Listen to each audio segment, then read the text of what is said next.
everybody, we're back. It's 2019. Welcome back to Saltier Politics 2019 edition. Emily, how were the holidays? The holidays I was warm. I was in Florida. I really stayed away from Twitter and had kind of a break from that, which was really nice. I caught up on a ton of Bravo and E! News, and what I found out is that they don't have commercials at the same time, so I could go back and forth. It was a nice brain break. So I too was in Florida. We were in different places. I was in Naples, and then I drove from Naples to Vero Beach, and then I had to go back to Miami, which was freezing, by the way, when I went back. But yeah, I feel like I got my Florida quota. And now we're ready for the year. I'm ready for all the political mess that's already happening and already saltier than ever about it. I've got a lot of salt stored up. This show is so amazing. We have Marti Gould Cummings. He is a drag queen and he's a political activist. And this guy just took down a major Democratic organization in Hell's Kitchen in New York City, took it over a couple of years ago and just got a bunch of people elected district leaders, and has I thought, a really inspirational story. In the conversation that we had with him, I thought was incredibly inspirational. Regardless of your political affiliation, I just think it's something that everybody should listen to, and I was incredibly impressed with him. You know, it was interesting. I met him on election night this year during the midterms at a voter watch party, and I was reporting, and a lot of people didn't want to talk to me because I was Fox, and I get that. But Marti, and I think we'll hear in the podcast about just his background and really the empathy for different kinds of people, wants to educate people and wants people to learn about people who are different from them. And that's how we met and kind of kept up a conversation on Twitter, and now he's here, and if you want inspiration for 2019, this is the interview to listen to. I gotta say, I'm so happy we kicked the year off with him because he was amazing. Hi, everybody. Welcome to 2019 and our first episode of Saltier Politics. I'm so excited, Emily, because in studio today, we have Marti Gould Cummings, who is a very prominent drag queen / political activist who not only is a political activist, but kind of took on the man and the machine in New York City, which for those of you who are not from New York would know is not an easy thing to do, and won. And really, you got involved, Marti, because of the election. You were kind of horrified by what happened in 2016, and that got you involved. Tell us about that. Yeah, I mean, I as a drag performer, it's always kind of just instinctually known that drag is like a form of political activism in itself, specifically because drag queens and transgendered people kind of led the Stonewall riots in 1969. Mm-hmm. So that I think it should just be like inherently known that like drag is always political. But for me, you know, I was like a shock jock kind of comic. You know, I made a lot of I've been doing drag professionally for almost a decade. So for most of my career, I made like Joan Rivers, Lisa Lampanelli, Sarah Silverman kind of jokes that now looking back, I'm like, ooh, I don't like, you know, that's not my style anymore, you know, but like, so that's like where my career was. And then the primaries started for the presidential election, and it became this kind of election we've never, you know, politics is always kind of dirty, which I don't really think is right. I don't like believe in that. But you're in the wrong town and be involved in politics. I mean, trust me, we'll talk all about that. Right.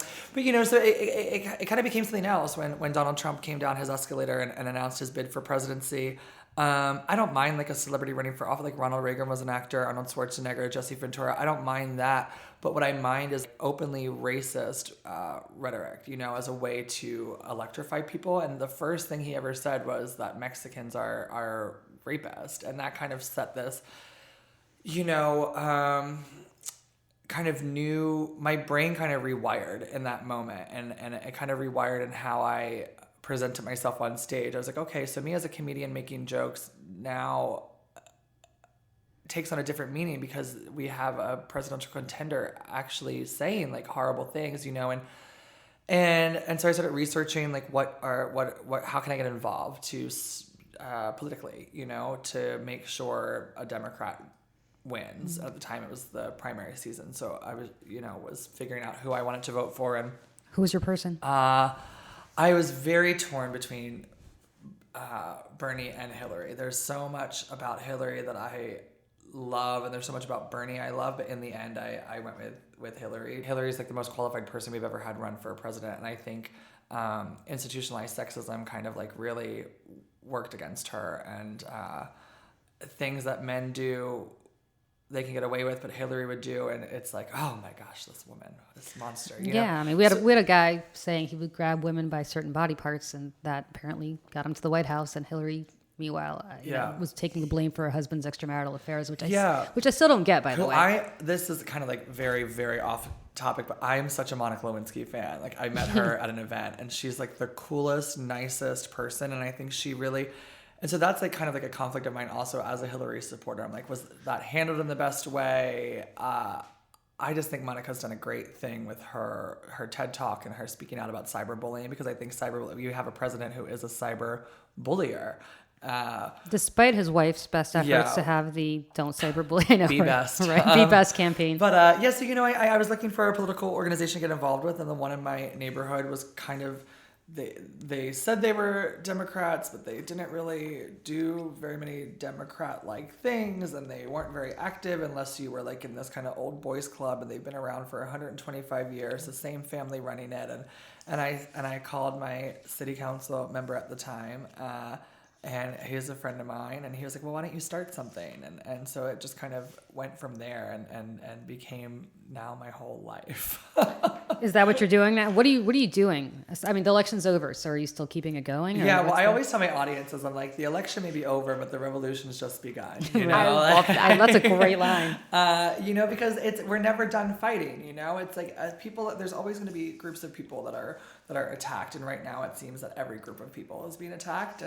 And so I was president of the Hell's Kitchen Democrats for 2 years, and I just had my last meeting as president last week because a year ago, I lived in Hell's Kitchen for about 6 or 7 years, something like that, 6 or 7 years.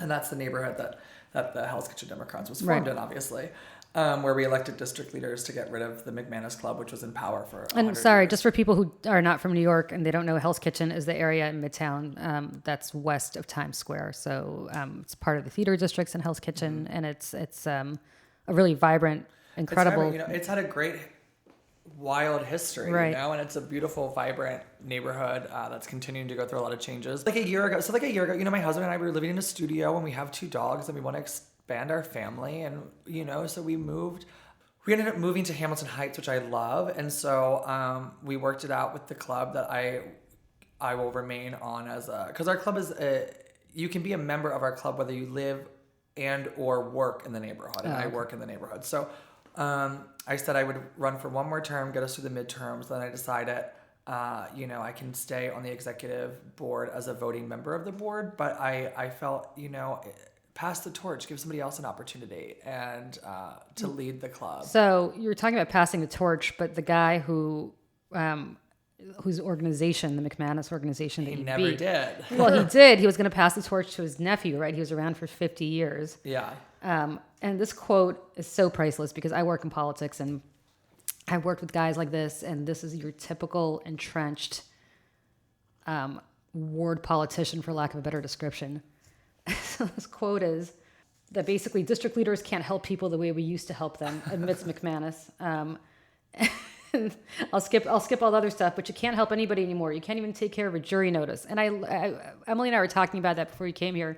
And I started cracking up because that's what it shows to really be out of touch. Like, you can't take care of a jury notice. It's not legal. Yeah, it's not legal. It's like Tammany Hall's over. You can't do that anymore. This is the last remaining Tammany Hall club. Although they beat Tammany Hall 150 years ago to become the McManus organization. Yeah, well, to say that district leaders don't do anything, for those who don't know what a district leader is, it's a volunteer, non-paid elected party position. But our district leaders that beat them have worked to get the actors unions and musicians unions involved as being poll workers so they can have some sort of income if they're out of work during election cycles. My council member uptown, Mark Levine, is working to get ferry service on the west side, and so the district leaders in Hell's Kitchen are working with him to ensure there's a pier available. So there's so much that they do, and they don't get paid to do it. I love though is your journey, because I was reading when becoming a drag queen too, it wasn't your plan. You kind of went into it, but you kind of what's amazing with you though is you kind of don't have a plan. You didn't plan to be it. You kind of pivoted and then adapted, which you did with politics and then they changed. I think it's important. I always tell young people, the great thing about being a drag queen, and now a drag queen with a political platform, is a lot of young people come to see me, and a lot of young people follow me on social media. Social media is like it can be used as a very negative, awful place, or it can be used really positively, and I try to use it positively. And I didn't know any of this, so how are these young people who follow me going to know anything about this, county committee and district? They don't know what that is, so it's my job to educate them on that. But I always tell young kids, who are like, oh, I'm going to do this, and by this age I'm going to do this, and by this age I'm going to do that. Everybody like tries to lay out the roadmap of their life, and I'm like, that's great. Have an outline of what you want, but don't like draw the whole map, because the universe is going to like present something to you that you couldn't even envision. I moved to New York City 2 weeks after I graduated high school. I was 17 at the time. And, We're from Maryland. My family had been on the same farm since 1782. Wow. And so moving to my aunt had lived in Tarrytown. She was like the only other one who like got away. And I love where I'm from now. Growing up there, I was really resentful towards it, but now I have a fond admiration for the history of it. It's like true American. And so I moved to New York, and I wanted to be a musical theater actor. That was like what I wanted to do. I said, I want to be on Broadway. That's my dream. I'm gonna, and then I, now there's all these great shows that are very queer friendly. But I remember being in school, and my teacher was like, oh, there's no roles for you. You're just gonna end up a drag queen or something. There's nothing out there for you, because almost 14 years ago there wasn't a lot of queer stuff on Broadway, and I really was offended by that. And I was really upset. I was like, no, I'm an actor. I can do this. And I did some work, and then I did this off-Broadway show that I played. It was like an androgynous, I guess now it would be known as like a non-binary, non-gender conforming character. And I really just loved playing dress up with that. It made me feel like nostalgic for the freedom of being in like kindergarten playing dress up, And I was like, oh, this is so fun. Like I can experiment with this. And then it just kind of, the universe just opened that door for me, and I ended up being a drag queen. And then I realized, I started like going to nightclubs, like dressed up and telling jokes, and I realized that I am like good on them. And it was like I don't know how to explain it without sounding like cliche and like dumb, but it was like one of those moments where like like in Mrs. Maisel. Do you watch Mrs. Maisel? Oh yes, every single episode. Have you seen Mrs. Maisel? I've tried to get into it, and everybody tells me I have to, and I can't get into it. I love it so much, but it's that moment where like you just. I remember I just went on stage one night, and I grabbed the microphone, and I just started talking about my life, and everybody laughed. And I was like, oh, and this isn't like I'm bragging, but it's like, I feel like whatever, I don't know what I believe in God, but whatever God is, I think blessed me with the talent of like being able to just like tell stories and like. It clicked for you. Yeah. And it clicked, and it became my career, and it's like been my full-time sole income for almost a decade, and then drag led me into politics, and because of the platform drag gave me, I'm now able to have a platform in politics because I'm visible and seen. And sure, the headline is drag queen did this in politics, drag queen did that. But if it's getting people to click it and get educated, then I'll use that. Do you feel like? Do you feel when you're talking and you're up on stage, do you think about it beforehand, or do you just start to riff? Now I do more because, they're, like I said, like Sarah Silverman, I reference this a lot because Sarah Silverman recently came out saying she's not going to make jokes about gay people anymore because she, like now, looking back as, oh, that's not really productive and it's offensive. And I look back at jokes I made and I think, oh, that's racially offensive or sexist or this. And at the time, it was like I really, really loved Joan Rivers and Lisa Lampanelli and then later Amy Schumer and that style of humor and Howard Stern and stuff. And now I look and I think, oh, that's not like where we're at as a society anymore. That's not where I'm at as like an individual or person. So now when I'm on stage, I think more about what I'm saying because I don't want to offend somebody, or I just don't want to, I think you can be smarter about humor than like digging into somebody. And so that's what I try to think. It's interesting that you say that, though, now. because I read an interview not too long ago with a comedian who was arguing the opposite, that it's your job to make people uncomfortable, that it's comedians who can get away with it because under the guise of humor. And I think it was in the context of sort of, I don't know, somebody's maybe even telling Bill Cosby jokes that in retrospect are not so funny, but they were basically saying that no, it's our job as comedians to make the audience uncomfortable and not. And I wonder, and you're sounding more like it may be your job as a comedian, but it's not something that you as a human being. Exactly. I can see that argument because like, so for example, if I'm gonna like make a joke about a certain group of people, and if I'm only making that joke, then I think that's awful. If you kind of do what Joan Rivers did and you kind of blanket and make fun of everybody, like Bianca Del Rio, famous drag comedian, I think it's okay. But I think it's also important to be like aware of what you're saying, you know, I think it's important to be aware of what you're saying and know that it has impact.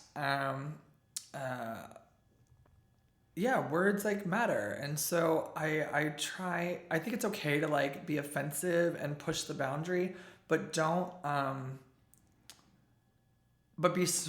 don't know how to word it, but like be smart about it, you know, like don't be offensive just for the sake of being offensive. If you're going to make like a racial joke, do it as a way to make fun of the people who are actually racist. You're not making fun of that. Like you can make the stereotype joke, but you're not actually making fun of that demographic of people. You're making fun of the people who are actually like shitheads. Do you feel like does that make sense? Yeah, it totally makes sense. Do you feel like now that you're in politics, you have to be more careful about what you say because it's going to reflect not just on you, but on your organization? I know a lot of politicians feel that way. Well, I look at it, okay, so yeah, and I've had this brought up a lot. Like people are like, oh my gosh, what skeletons you have in your closet. You've said all this, and there's video of this, and you tweeted this, and you did that, and blah, blah, blah, blah, blah. And I'm like, all right, let's like break it down. Like politicians are human beings, and human beings make mistakes and say things that as 21-year-old Marti is going to make jokes and say things on social media that 31-year-old Marti isn't going to say or do because you evolve as a human being. And I think you have to give people that understanding that human beings can change and do evolve. And so like,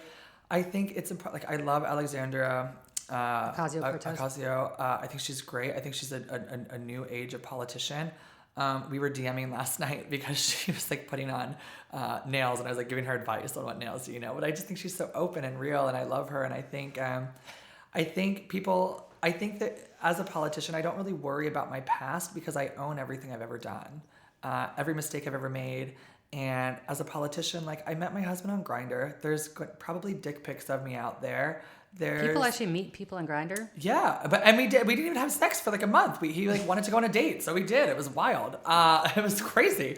But you know, like I'm 31, a 31-year-old queer person in New York City. So I've done things that most politicians probably have done and will deny.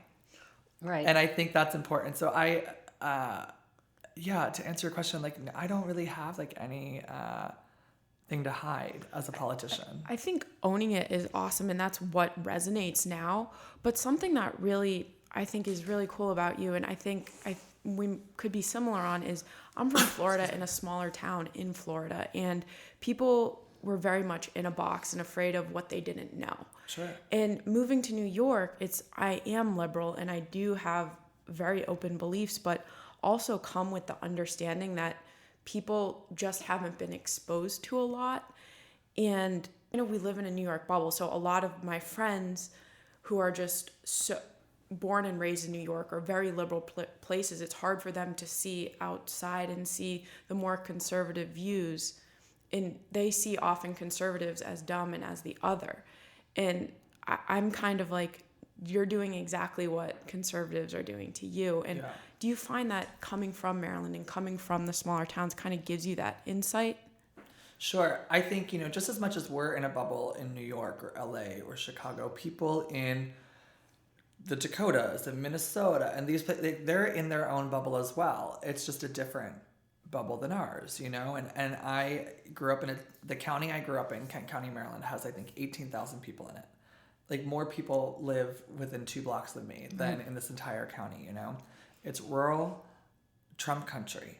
And that's where I'm from. And so I have that understanding of this is the mindset is different, and it's exactly what you said. People aren't necessarily exposed to what we're exposed to, and my in-laws are Mormon and live in the desert and in Arizona, and so what they're exposed to is not what I'm exposed to. So I think it's about understanding each other and finding that common ground as American people, and I think that's important to remember. I think a lot of times we get very caught up in, these liberals think this or conservatives think this and they're dumb and this and that and socialist and blah blah blah blah blah, and we just hear a lot of talking.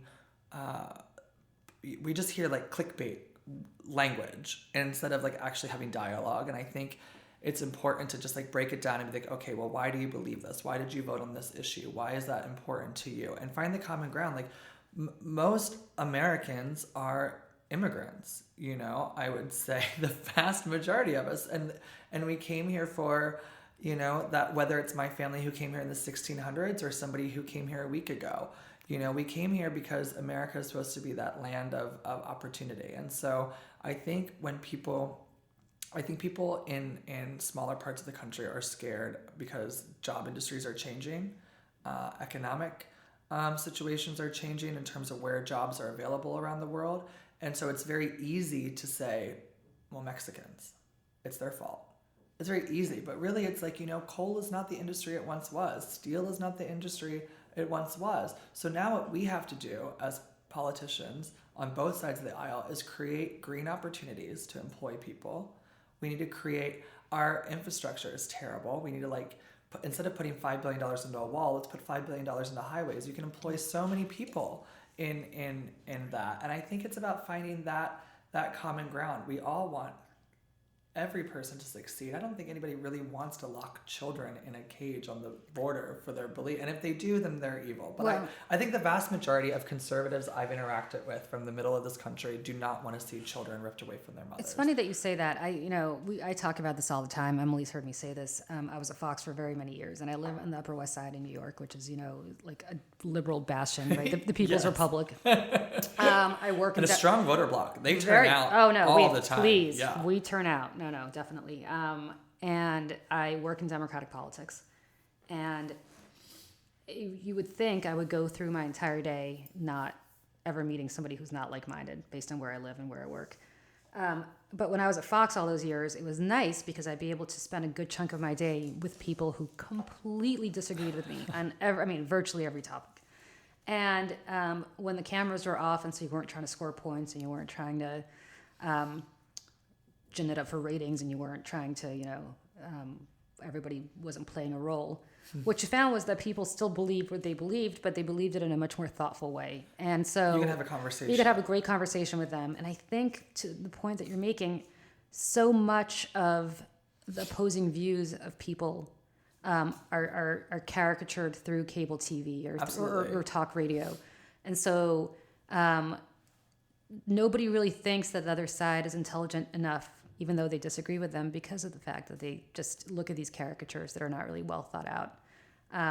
Or they listen to talk show hosts or cable news hosts who don't really believe what they're saying to the extent that they're saying them. They're just saying it because it's good for ratings and that's their job, right? It brings in viewers, yeah. Sure. So you're right. And you live in Hell's Kitchen, but you're from as you said, a Trump country. Emily, you're from the great state of Florida, where I had to go not once but twice over the last month, and my condolences to you. But you're right. And I'm from New Jersey, which is the People's Republic on the other side of the Hudson. But it's still, you're right that the neighbors that we talk to who are not necessarily like-minded like us are all still thoughtful. They're just not. I think it's about having conversation. I think what's lost in American politics today is, you have to look at somebody like, take John McCain, for example. I disagree with 99.9% of the things he believed in as a Republican.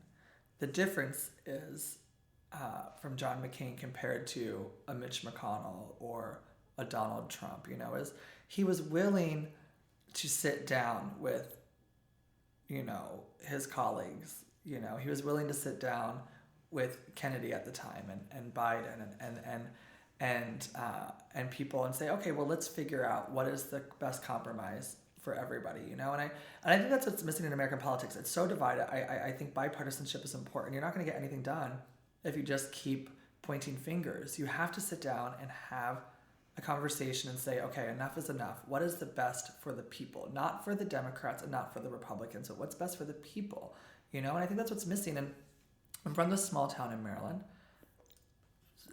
It's like nobody lives there. But, you know, education is key. And I had a great opportunity a couple years ago. We've now been doing it yearly, but a couple years ago we started this. A small community theater there said, we want to have you come do like a concert. And so I did, you know, the local newspaper interview, and I sent them my headshot, and it was my non-drag headshot. The theater called me right away when it came out. Why are you not in drag in this picture? Everybody wants to come see drag. And I was like, no, this is not going to go. I thought I was going to get shot. I was like, I can't do drag there. I'm literally going to get shot by some like redneck or something.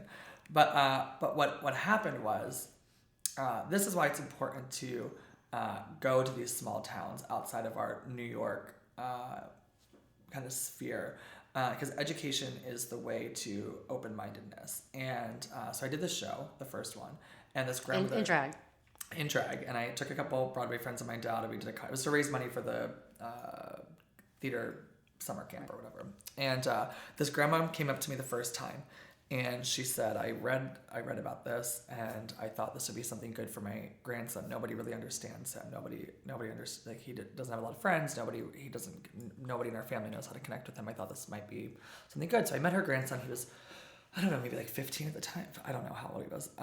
He was in high school, maybe a sophomore, junior in high school. And he was wearing clothes that were so baggy. And you could tell, you know, like when people wear like baggy clothes when they're teenagers because they're uncomfortable in their own skin, you know, they're trying to hide who they are. And he like couldn't even make eye contact, and he was barely said a word. He was very shy, very closed off. And he just said, it's nice to meet you, whatever. So we did the concert the next year. Same grandmother. So happy you're back. I want you to meet my granddaughter. And I said, oh, okay. You know, I'm like, naive. I'm like, great.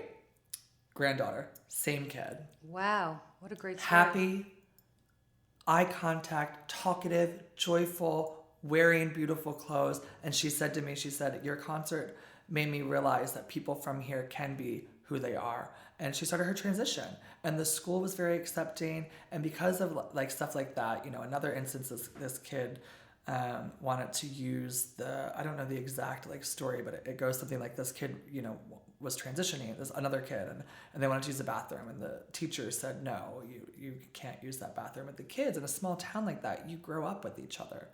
You live with each other your whole life, you know? So the kids were like, what are you talking about? Like, and they sued the school board, and they won. And so now they have to have like, you know, gender neutral bathrooms available in this small town. But that's what it is. It takes just a little bit of education and a little bit of exposure, because it will open people's minds to people who aren't like them. And I think that's when Republicans can come on board with people who don't look like them, because they have to be exposed to them. I think the education is so important. I think that's also kind of a thread in your work, even with your docuseries, the Shade Queens. Mm-hmm. I think also even just teaching people about what drag is and in the struggles that go into it, and kind of the path that's paved. It's not like you just get on stage every night in a dress and it's glamorous. It's hard work. It's a lot. And people come from. Do you do your own makeup? Yeah, if I have like a photo shoot or something, I'll have somebody do it. Yeah. But I do drag 6 days a week, so I can't. You got to come over and teach me how to do makeup, man. Ever since I left TV, it's been a disaster. Well, I always tell women when they're like, oh my gosh, I want to do makeup like you. I'm like, no, you don't. I have it's like pounds of heavy. So it's TV makeup. I used to have that makeup. Emily. TV paint stick. Right. It's heavy. It's like. How long does it take you to do? It depends on like what I'm doing. Like generally the entire process from like shaving to makeup to putting on the hips and the boobs and the hair and everything, the nails, it's 90 minutes to 2 hours. So do you feel like you're the same person just in a drag outfit, or do you feel like you're a different person once you like, do you feel like you've just transformed into somebody else? Drag gives me an opportunity to kind of like yes and no. I think my drag is, I used to be very much like, well, I'm different in drag than I am out of drag. I'm more reserved. But now that I'm in politics, like drag has been a real driving force of like exposure for kind of like the messaging I'm getting across. So now it kind of goes, I'm like, okay, it's like, it's me, but with the wig on. Like, yeah. You know, because now it's like very much like, this is how, okay, drag is like the way to get the attention, to get the message across. And so it's, I guess it just depends on what event. I guess it just depends if I'm doing a show or a political event. What's interesting to me, based on what you did, taking on this entrenched organization, Hell's Kitchen, and also you were talking about Alexandria Ocasio-Cortez, and what she did is I feel like millennials aren't waiting for permission anymore, right? Like my generation, which is Generation X, kind of dutifully got in line, and we had to wait for somebody to clear the way, and then you turn 40 and you're like, okay, that person's 65, hopefully they'll be moving on now. And meanwhile, you guys aren't waiting. Well, that's the thing with New York politics that frustrates me so much, is it seems kind of like everybody has an heir, like so-and-so runs for office, their chief of staff, or they're this person is going to just automatically be who we know is going to be elected when they retire. And I don't think that's how it should be. I believe in primaries. I think primaries are important. I think if you don't think, and I'll say this even like, I don't know, like I'll just use this as an example. Like I love Maxine Waters. I think she can do no wrong. Right. I love her. But if you're somebody who lives in her district, and I'm just using this as an example because she's somebody I like, I don't want to sound, but if you're somebody who lives in her district and you think, you know what, I think I could do a better job and here's why, run. Yeah. And let the voters decide. I don't think it should be. I also am a strong believer in term limits for Senate and Congress. See, I totally disagree with you because I think we do have term limits and they're called voters. But that's the thing. We saw that with Crowley's seat, right? Well, yes, but that's to me, I think a very rare instance of that happening. I think a lot of these people what's his name from Utah? He's like older than dust. Or Hatch. Yeah. Well, he's done. Yeah. Well, now, but got replaced by Mitt Romney, who, by the way, just got done. But but it's like if his 17th trip around. If you're in office for that long, and if not term limits, then maybe I don't know. I mean, Maxine Waters is in her 80s also, so that's probably not a great example because I do love her. But I don't know. I just think I think there should be an opportunity for new people to come in, and I think, like you said, like millennials are kind of paving that way. I've been told by a lot of people, oh, don't run now because of this, or don't run for this office because of this, or don't do this because of this, and I'm like, I'm going to make the decision that's best for myself, my family, and what I think is best for the voters. See, I think that's spot on, because I remember people were saying about Barack Obama back in 2008, oh wait, he just got there, he hasn't been there even one term, and who's he doing, why is he taking on the Clinton organization, and why is he running, and everybody said kind of sit down or shut up to him, and he didn't, and he won. Truly the greatest president we've ever had. Right, so he won. So I mean, look at Alexandria Ocasio-Cortez, whatever you may think about her politics. Whatever you think of her politics, take that out of the equation. You have to respect her. Yeah, she's 29 years old. She was a bartender a year ago, and she said, I don't think this person represents my district anymore. I'm going to try to do something about it. And she won. And she did. Which is amazing. She won. She's the most popular politician in the country now. Like, that's incredible. Or Donald Trump, for that matter, who, everybody was like, well, I mean, this is the flip side of the same coin, which is you have a guy in charge who doesn't have any experience with anything. But I mean, to some extent, same thing. Everybody said, this guy's crazy. He's never going to win. Why is he running? And, with the help of our friends, Amor Monsk, he's now president. So I think if you have somebody like, obviously I loathe Donald Trump, but if you have somebody like that who does not have the political experience, somebody like Ocasio who didn't have the experience, and they win, what she's doing, which is what different from Trump, is she's surrounding herself with people who know what they're doing and are going to help her learn about the job. And Trump just puts himself with yes people. That's different. Yeah. And I think it's important to have, like, for example, so I didn't know shit about politics when I started this club, but I made damn sure that I surrounded myself with people who were able to educate me. So when I go to a town hall or a press thing or just a meeting in front of the neighborhood constituents who have questions, I'm going to know how to answer it, because that's my job. If you get involved in politics, whether you have experience in it or not, if you decide to throw yourself into the political arena, you have to gather as much knowledge of both sides of the coin as you can, so you can make your case. And that's why I think in New York, especially, like I encourage people to be on their community boards, apply to be on their community boards. If you don't get appointed to the community board, still go to the meetings, because that's like like I'm on my community board. The borough president appointed me to it. And I feel like, everybody's like, oh, you're in politics because you're fighting Trump. And it's like, yes, of course. That's like why initially I got into it. But then I went to some meeting the other day where we're listening to arguments over a new bike lane and how it will get rid of a certain amount of parking spots within a 10-block radius, and how the people who ride their bikes are for it and the people who drive cars and need parking spots are against it. So that's like what local politics is. Do you like that, or are you? I love it because it's day-to-day living. And you see changes when they enact something. You see. I know community boards in New York are incredibly influential in that sense. It's incredible, and I love it. And it's like, so I originally got into politics because I thought, oh, this bigot is our president. What are we going to do? And then I realized there's so much more to it than that. It's day-to-day. Local politics is so important. The community board, the county committee, the district leader, to like bring it back to what we were talking about before. It's that everyday living is what's so important. And then you listen to, oh, well, I see the bikers' argument, so I see the drivers' argument. Okay, and then how do you find a solution? And what came out of that meeting was the Department of Transportation and the constituents coming to kind of a consensus to figure out a way to make everybody happy. And that's what I love about it. Danica Roem, she ran for in Virginia, Virginia. And so many people were like, oh, you're just running because you're transgendered and that's all you have going for you. And she's like, no, that's not why I'm running. She's also hyper qualified. She was great. Incredibly qualified. Yeah. But she was like, I'm running because our streets need like fixing. Like right. We need to fix our roads and our traffic lights and like the day-to-day like boring. She said politics is boring. Like, and that's what I love about it. But what's the plan for you? I mean, do you want to do stuff at the national level because of things like Trump and obviously addressing those issues? Are you more into the local scene? Do you not have a plan yet? Whatever comes up? I'm sure you have a plan. I think in terms of the national level, I think it's, it's I'm not there yet. Maybe someday.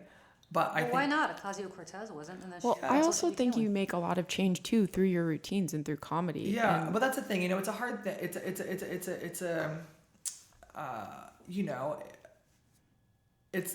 that balance of, okay, what am I getting done as an activist versus as somebody who like makes laws? What are the pros and cons? And that's like where I'm at right now. What are the pros and cons to each? Do I want to run for office? Yeah, absolutely. And that is like in the works. But I think for now, for me, it's best to stay on like a local level, to continue to learn and grow. And then maybe it's what is it? It's like, I can't, like I said earlier, I'm not going to like map it. I have the outline of what I think is best. I have like a great team of people around me who are kind of helping me get my, life together to start a campaign. But I think it's like the campaign I want to run for is 2 years away, so a lot can happen in that time period. Right. So you're not going to tell us what it is, though. Right? We're not going to get it out of you. I haven't officially announced. We don't want you to announce here. I don't know if that triggers disclosure laws or campaign finance laws. No. I just think I won't announce my candidacy right now, but I think it's a very open secret that the city level is something that I'm very interested in. Excellent. What do you think of de Blasio? I am grateful to be an advisor on his nightlife council. Oh, okay. All right. I think it's okay to be an advisor on an advisory mayor's council and have disagreements with the boss. I think that's okay. I think some days he does great stuff, and other days I'm like, oh, that's not what I would do, but okay. Right. But you're seeing how things get done, what to do and not to do. So you're putting yourself in a very big learning position. I was appointed to that council by Corey Johnson, the speaker of the city council, who's a very dear friend of mine, and I love him very much. And so I think it's, I think I was appointed to that position as somebody who can see all sides of the coin again and be like, okay, I get this, I don't get this, I agree with that, I don't agree with that. And I think it's the same thing. If de Blasio had a bunch of yes people surrounding him, he wouldn't be a good leader. So you have to have people who don't always agree with you. I sat on stage with him during his State of the City address, and there was a lot of stuff that I jumped to my feet and applauded and said, that's my mayor. And then there's other things that were like, okay, well, that needs some work.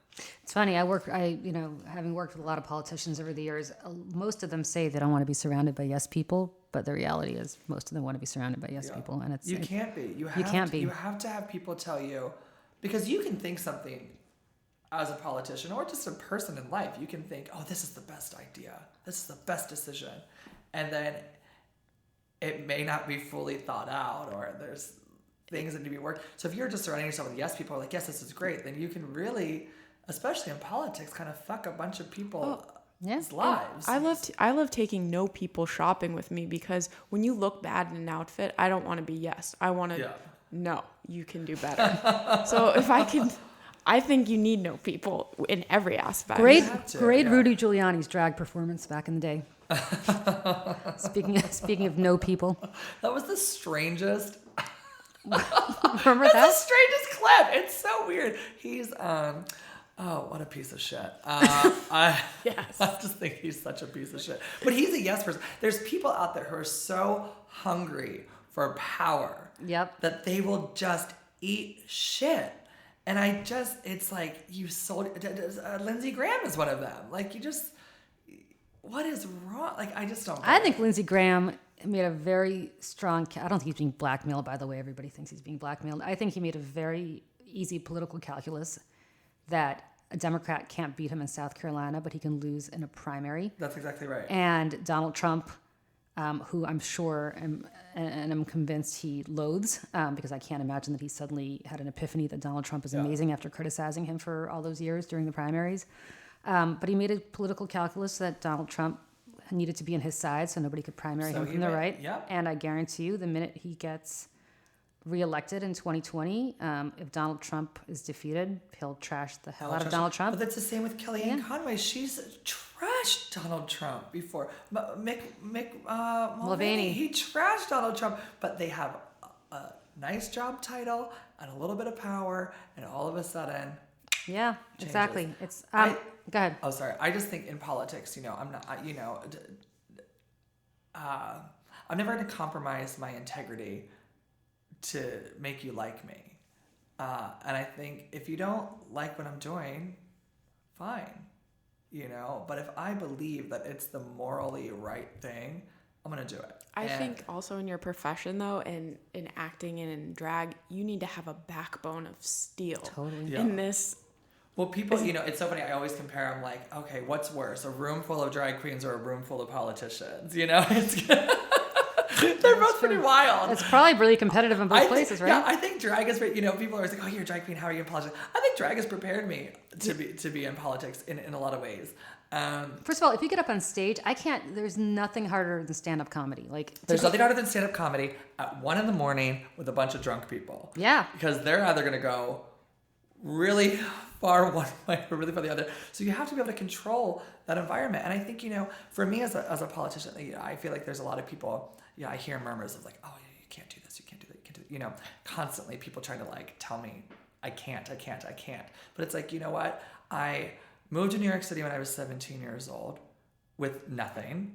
I built a career for myself. I'm an alcoholic drug addict who's been sober for almost 8 years.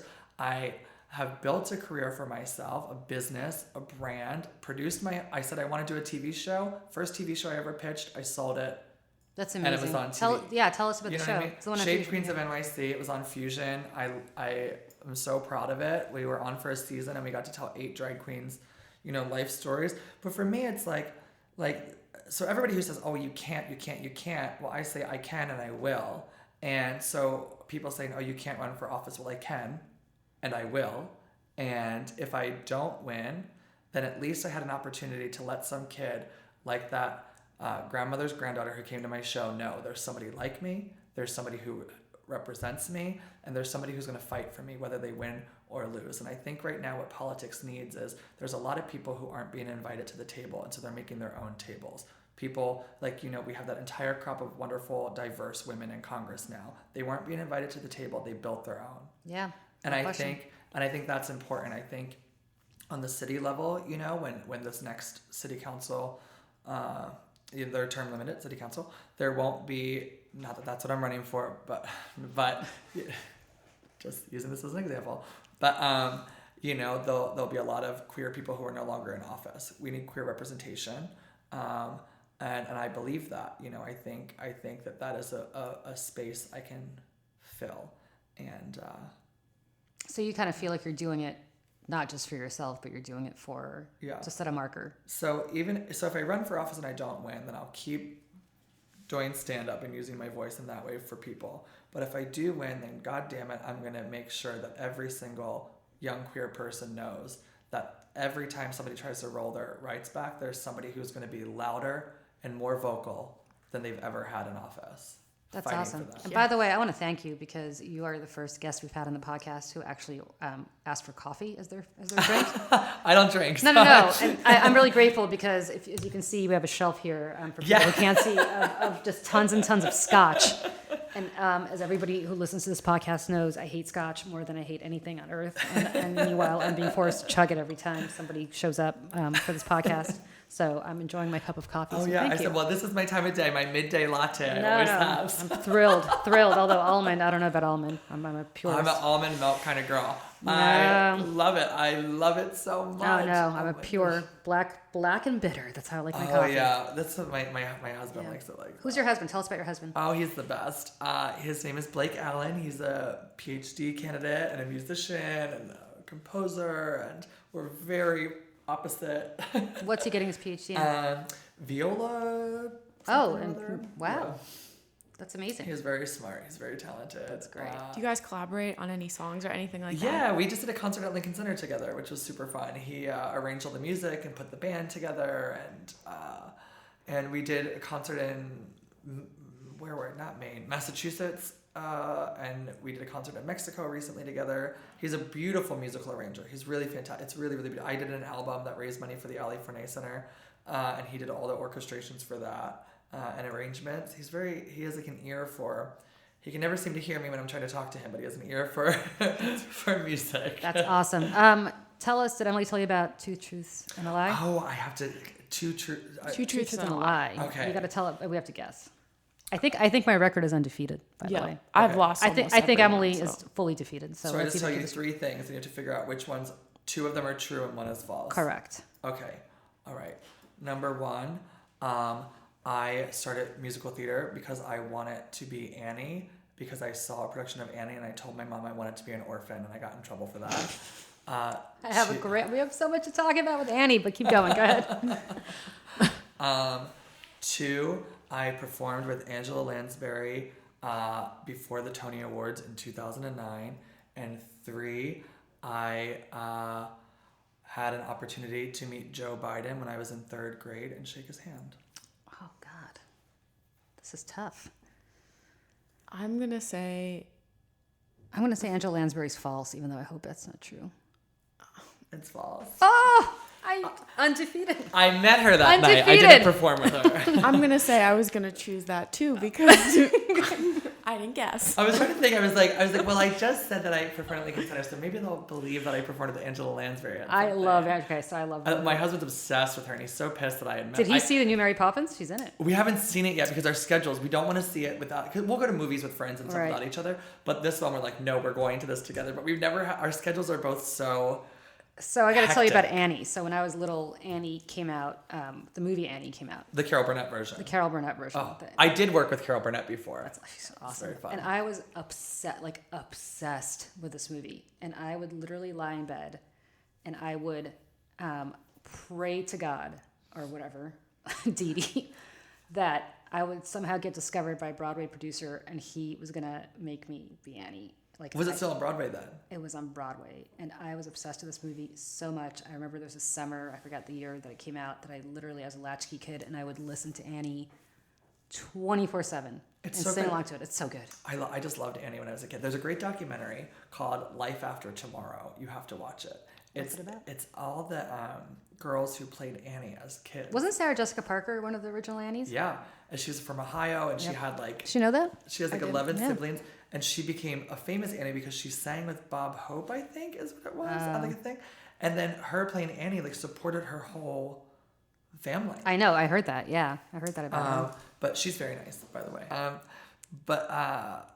what was I gonna say? Oh yeah, that's documentary Life After Tomorrow. It's wild. But the original Annie, who played it in the out of town tryout at Goodspeed in Connecticut, is in it, and it's very interesting. It's kind of sad. Like some of the women grow up to be like very grounded, put together people with like very successful lives, and then the other half are like still chasing that. They did one show their entire life, and it was when they were like 9 years old, and they're like still chasing that, and they like went on tour, and there's like drugs everywhere, and like and so that like that was their child. But can you imagine being plucked out of all the girls that tried out for Annie, especially and then you're in it, when you're 9 years old and you're it? You kind of get fucked up because then like you have a growth spurt and you're fired, and then your is that what would happen? Yeah, and then your family like can't survive. So it's this documentary is like both beautiful and like extremely sad. I have to check it out. Oh, it's really Life After Tomorrow. Yeah, I think it might have been nominated for an Oscar. I'm not sure. It's really fantastic. Interesting. Life After Tomorrow. You have to watch it. It's a whole new perspective. So funny. I love that you got in trouble for telling your mom you wanted to be like. Yeah, she was like, "What do you mean you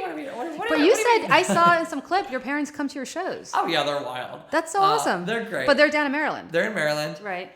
They were just here for when my Lincoln Center show. They were here, and then they. I used to do a monthly show in Philly. They would come to every month. Were they supportive when you told them you're going to be drag queen? My parents are they're very like, okay, what, as long as you're happy and you're healthy and you're not hurting yourself or another human being, do what you want. They're very, very supportive. I think when I first started drag, they might not have understood it, but they supported it. Right. And now, all I fucking talk about is drag and politics, so they have a better understanding now.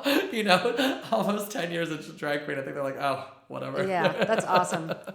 What's the plan with the drag queen act? You're gonna keep doing it? I mean, it depends on what happens politically. Right. I'll always have drag in me. Right. I think if I get elected to office, then I can pull it out for fundraisers and charity events, and then when I decide to not be a public servant anymore, go back to it. But that's all, again, like listening to the universe's cues. I can make that plan, but I don't know what's going to happen.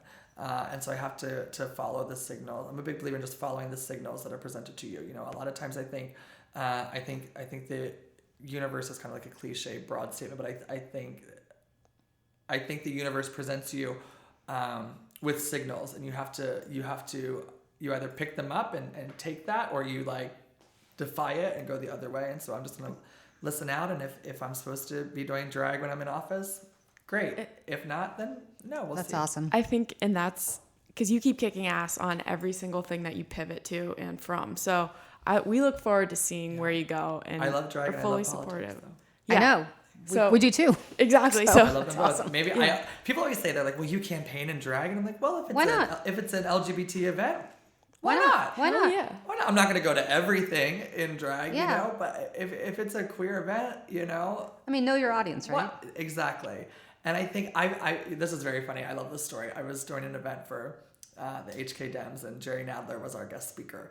And I had my face and makeup on because I had a show after, and I was very nervous and excited to have Jerry there. I think it was my first time interacting with him, and since then I've seen him a bazillion times. But I got up there, and I was in drag, and it's congressmen, and there's a bunch of state senators and assembly people. There was a lot of political people at this event, and I'm like, oh fuck, I'm in drag. This is like embarrassing. This is gonna be weird. And so I got up and I said, ladies and gentlemen, I'm so excited to be the first drag queen to ever introduce Congressman Jerry Nadler. Welcome, Congressman Nadler. And he gets up on stage, and without missing a beat, he goes, I hate to burst your bubble, but I've been a congressperson for 25 years in New York City.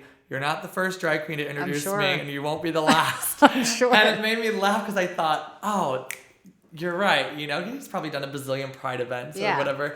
But it just made me laugh because I felt so uncomfortable being at this political event in drag, and him kind of breaking that ice for me, let it be.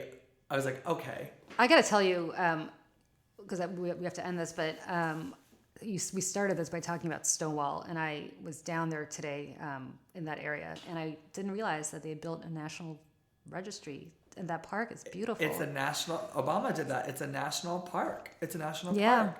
It's. I actually walked through it. It's a beautiful it's statue. A national monument. Yeah. The building is part of the monument, and I think it's beautiful. I think it's a great way for people who lived it to have a place to reminisce, and I think it's a great place for people who don't know what it is to learn about it, and young people to get educated about their history. I think in any sort of civil rights movement, it's very easy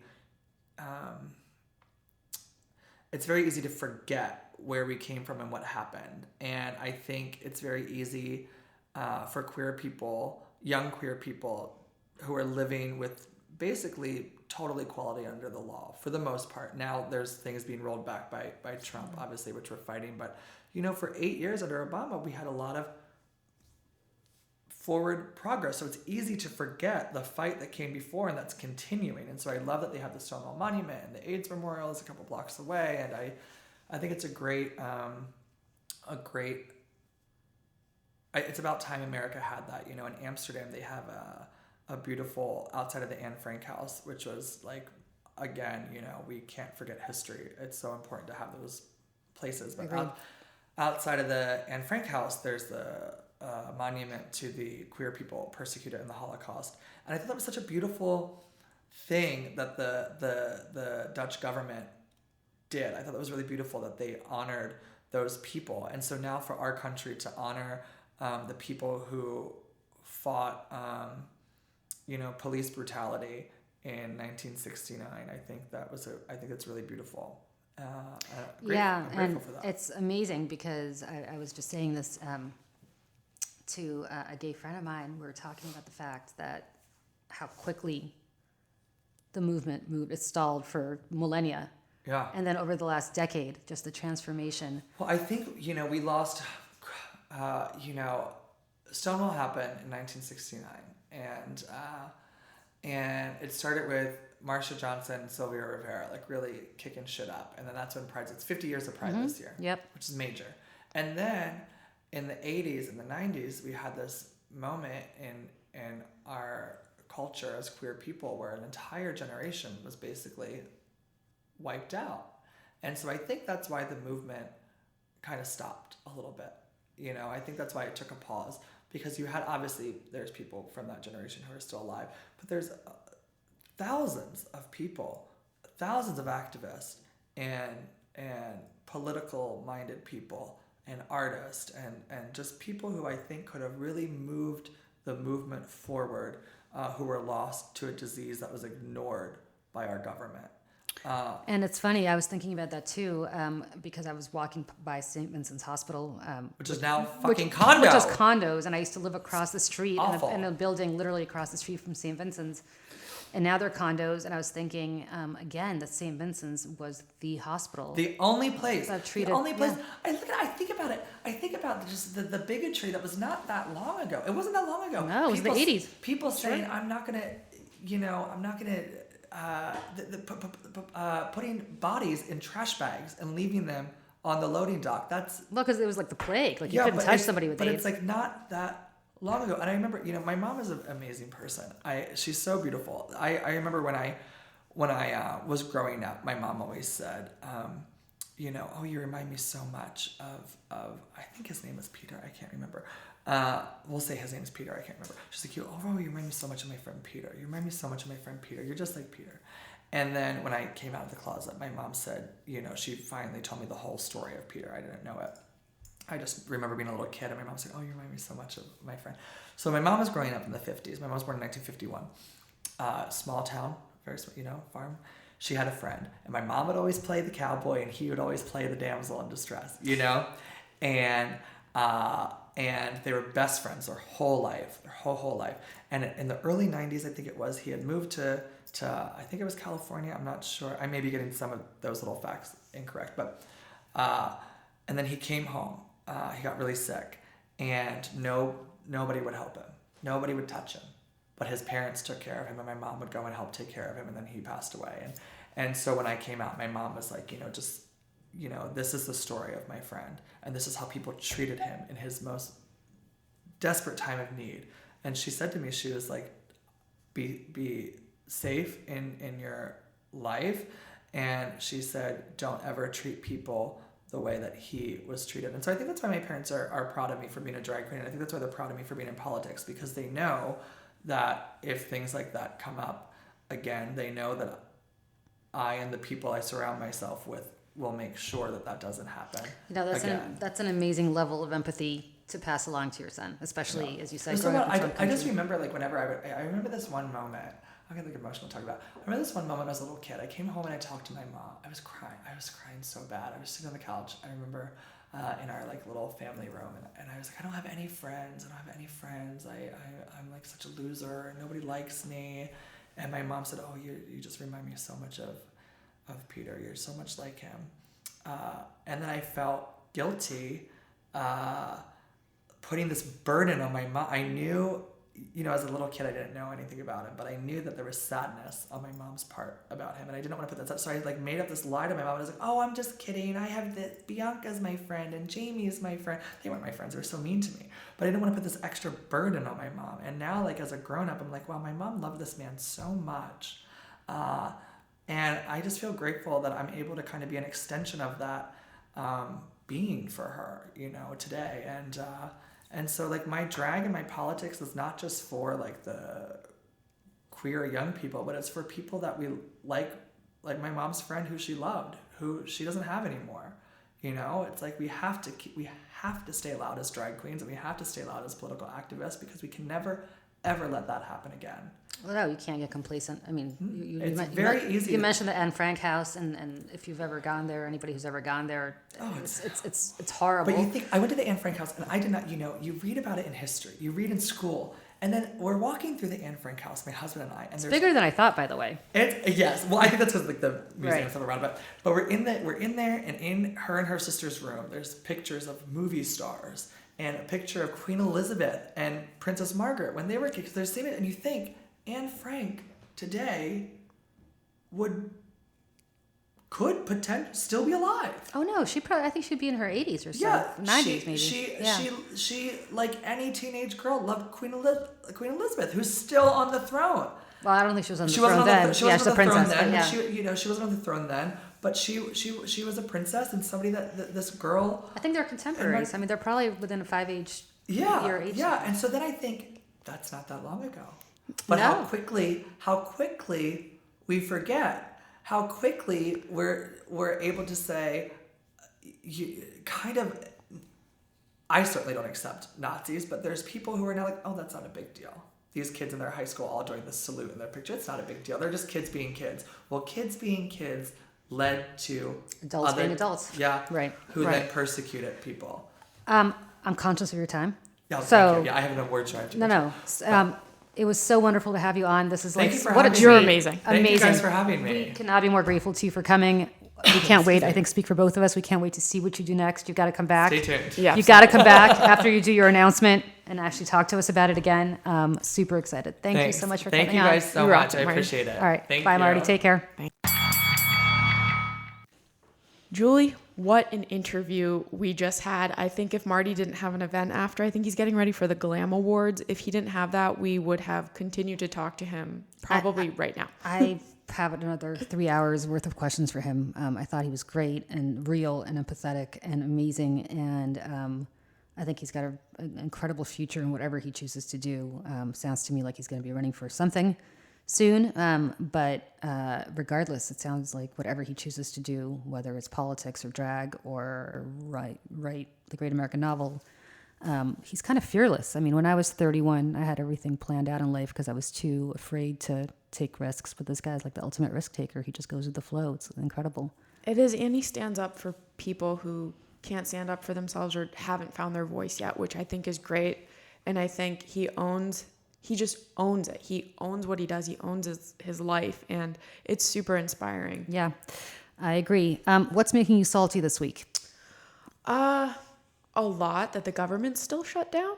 That's pretty much making me extremely salty because a lot of people are losing money and having to take from their child's college fund to pay for their rent and to pay for food. And also the idea that Trump is saving for border security about the wall and we're not getting people at the TSA working.